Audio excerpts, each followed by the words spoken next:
ទីណាអភិវឌ្ឍទីនោះលោកគួរចម្រើនរៀបចំកែលម្អច្រើនស្ទឹងព្រែកថ្នោតគួរឲ្យទាក់ទាញខេត្តកណ្ដាលលោកគូចម្រើនបានដឹកនាំមន្ទីរជំនាញពាក់ព័ន្ធនិងមន្ត្រីបច្ចេកទេសចុះពិនិត្យវឌ្ឍនភាពដំណើរការសាងសង់កែលម្អច្រាំងស្ទឹងព្រែកថ្នោតក្នុងសង្កាត់តាខ្មៅក្រុងតាខ្មៅកាលរសៀលថ្ងៃទី8 ខែមករាឆ្នាំ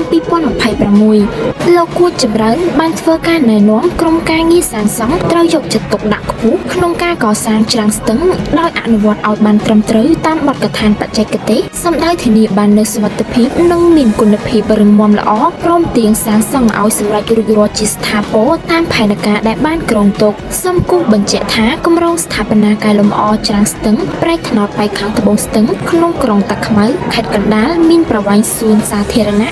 590 ម៉ែត្រនិងគ្រឿងបង្គំថ្មីប្រវែង450 ម៉ែត្រក្នុងនោះបានរៀបចំចំនួន3ថ្នាក់បើតាមរដ្ឋបាលខេត្តកណ្ដាលគម្រោងនេះក្រុងនឹងបញ្ចប់ការសាងសង់ 100% នៅចុងឆ្នាំ26ខាងមុខនេះ